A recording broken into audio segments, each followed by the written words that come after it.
సాధువు ఇదంతా చూసి నోటమాట లేకుండా నిలిచిపోయాడు. గోపాలుడి భక్తి భావాన్ని చూస్తున్న ఆయన మనస్సు కరిగింది. గోపాలుడు తన కన్నీటితో ఆయన పాదాలు తడుపుతున్నాడు. సాధువు హృదయం ద్రవించి గోపాలుడిపై విశ్వాసం కుదిరింది. ఆయన గోపాలునితో పోయి లేచి కూర్చో, నా పాదాలు విడు, నీ గృహానికి నడు, అక్కడ పవిత్రమైన ప్రదేశంలో ఏకాంతమందు నీకు దీక్ష ఇస్తాను. నీ శరీరం చూస్తుంటే చాలా రోజులుగా స్నానం చేసినట్టు కనబడడం లేదు, మొదలు నువ్వు స్నానం చెయ్యి అన్నాడు. గోపాలుడు ఆయనతో, నేను వనంలో ఉండి కేవలం ఆవుల్ని మేపుకుంటాను, నాకు గృహ సంబంధంగా ఏ చింత లేదు, నేను ఇంటికి కూడా ఎక్కువగా వెళ్ళను, స్నానాదులు చేయాలనే సంగతి నాకు తెలియదు, ఇక్కడ ఈ క్షణాన మీరు నాకు ఉపదేశం ఇవ్వండి, ఇంటి దాకా వెళ్ళేంత ఆలస్యాన్ని నేను సహించలేను అన్నాడు. ప్రేమ కలిగి ఉంటే ఏ బంధనాలు అడ్డురావు. సత్యమైన కోరిక సఫలం చేయడానికి ఏ ప్రేమలు బంధాలు అడ్డుగా ఉండలేవు. సాధువు అతని ప్రీతిపూర్వకమైన ఆతృతను అర్థం చేసుకొని ద్రవించిపోయాడు.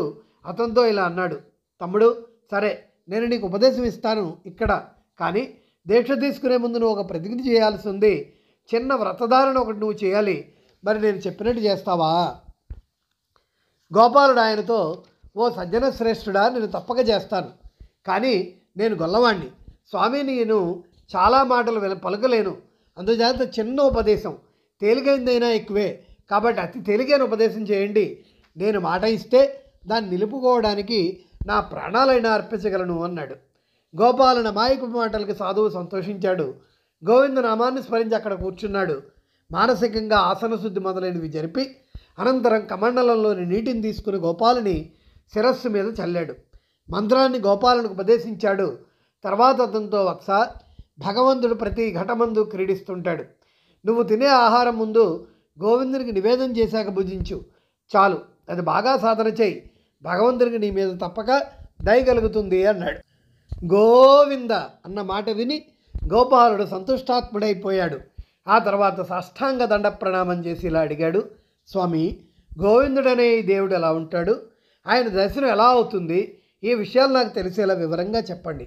సాధు అతనితో, నాయన, ఆ మహాప్రభువు విశ్వమందంతటా నివసిస్తున్నాడు, అయితే నువ్వు సత్యమైన మనస్సుతో చూస్తేనే ఎక్కడ కావాలంటే అక్కడ ఆయన దర్శనం లభిస్తుంది. ఆ శ్రీకృష్ణ పరమాత్మ యొక్క దర్శనం ఎంతో ఆనందదాయకమైంది. ఆయన శరీర ఛాయ నీలవర్ణ శోభితంగా ఉంటుంది. ఆ దేవుని నేత్రాలు వికసించిన తామర పద్మ పత్రాలలో ఎంతో నయనానందకరంగా ఉంటాయి. శరత్కాల పూర్ణచంద్రుడి శోభలు ఆయన ముఖమండలమందు కనబడుతుంటాయి.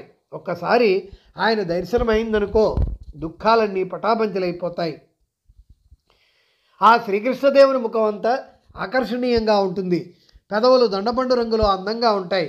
తీయని స్వరాలనిచ్చే పిల్లనగ్రోవి వాయిద్యం, పెదవులపై చేత్తో పెట్టి మొలలో అందమైన మలత్రాడు, పాదాలకు మెల్లగా రవళించే మువ్వల అందెలు, హృదయాహ్లాదకరమైన అద్భుతమైన రూపం, పద్మాల వంటి పాదాలు, ఆ రంగు పారాయణ కలిగినవి. అటువంటి ఆ అందమైన రూపాన్ని స్మరిస్తూ మంత్రాన్ని జపిస్తూ ధ్యానించు. హృదయపూర్వకంగా పిలు. ఆయన లేని చోటంటూ ఉండదు. ఆయనకి ప్రసాదంగా పండు ఆహారము నివేదించు. ఆ ప్రసాదాన్ని తర్వాత నువ్వు పూజించు. ఇలా చేయడం మాత్రం మర్చిపోకు. ఈశ్వరుని దయ వల్ల నీకు శుభం కలుగుతుంది అని చెప్పి సాధువు తీయని పాలు దాగి అక్కడి నుంచి వెళ్ళిపోయాడు. గోపాలుడు ఆ సాధువుకు నమస్కరించి తన గోశాలకి చేరుకున్నాడు. ఈ విషయం భార్యా పిల్లలకి చెప్పలేదు. ఇంతలో అతని భార్య అతని కోసం భోజనం తెచ్చి అతనికి ఇచ్చి వెళ్ళింది. అతను అప్పుడు ఆలోచనలో ఉన్నాడు. అతని మనసు సాధువు వర్ణించి చెప్పిన చిత్రాన్ని హృదయ ఫలకం మీద రాస్తున్నాడు. అదే ధ్యానంతో గురువు చెప్పిన మాటలను గుర్తు చేసుకుంటున్నాడు. భగవంతుడు ప్రతి చోట ఉన్నాడన్న సంగతి జ్ఞాపకం చేసుకున్నాడు.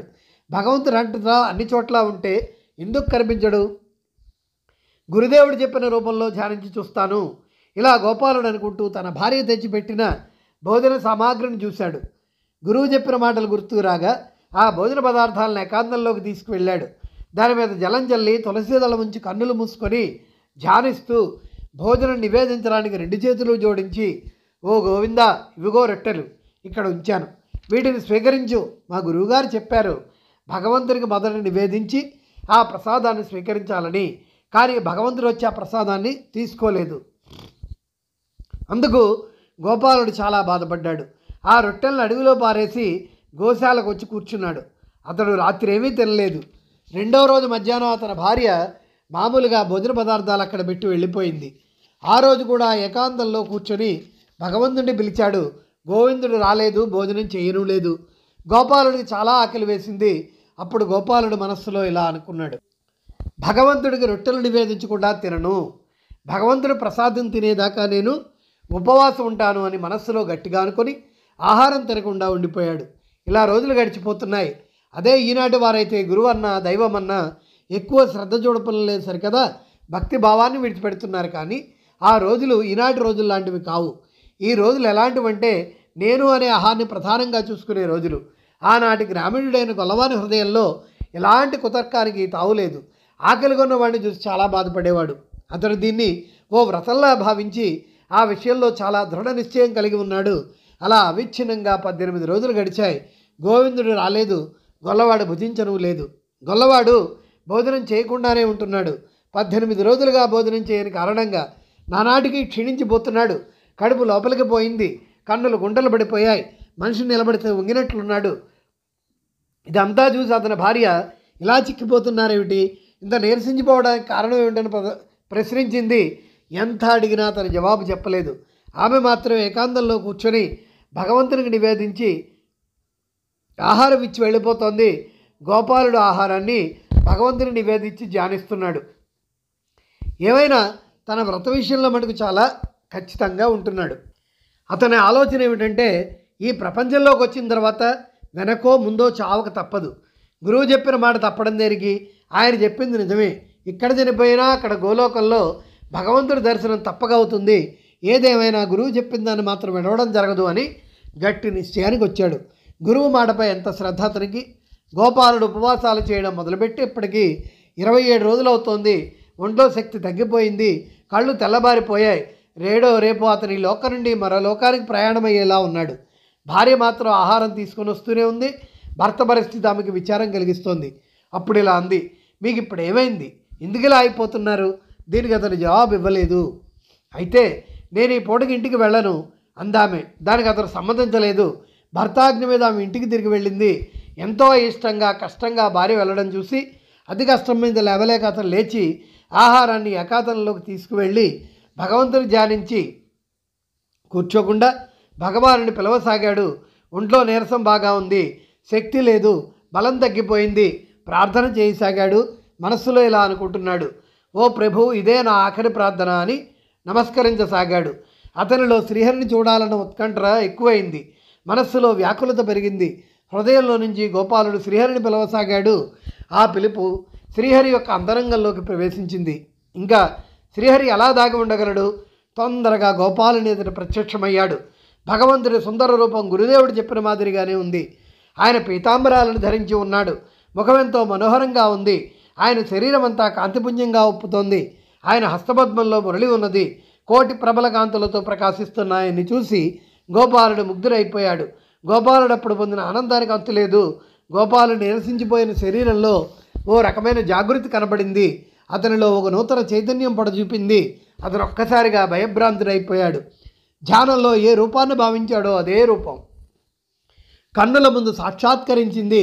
కన్నులు మూసినా తెరిచినా అదే రూపం. అతని హృదయంలో ఆనందం సముద్రంలా ఉప్పొంగింది. అతని కళ్ళ నుంచి ఆనంద బాష్పాలు గారసాగాయి. వెంటనే గోపాలుడు భగవంతుని పాదాలపై పడ్డాడు. శరీరమంతా పులకరించిపోతోంది. అతని కన్నుల నుండి కారిన నీరు ఆ స్వామి పాదాలను తడిపింది. నోట మాట రావడం లేదు. భగవంతుడు అతన్ని లేవదీసి తన కరకమలాలతో అతని కన్నీటిని తుడిచాడు. భగవంతుడి కన్నుల నుండి అమృత ధారా ప్రవాహం అతని మీద పడుతుండగా, చూడు గోపాల, ప్రేమతో నువ్వు నివేదించిన ఆహారాన్ని తింటున్నాను. నేను భక్తి ప్రేమలతో అర్పించిన అన్నాన్నే తింటున్నాను. భక్తుల భక్తియే నాకు ఆహారం. ఎప్పుడూ నా ఆకలి తీరి నా కడుపు నిండుగానే ఉంటుంది. ఈ పైన నీకు ఎలాంటి బాధలు ఉండవు. భార్యా పిల్లలతో సుఖంగా ఉండు. మరణానంతరం గోలోకానికి వచ్చి సుఖంగా ఉండవచ్చు అన్నాడు. గోవిందుని మాటలు చెప్పి అంతర్ధానం అయ్యాడు. గోపాలుడికి ఇంకా ఏదో చెప్పాలనే ఉంది, కానీ అతని నాలుక పలకలేక గొంతు మోగబోయింది.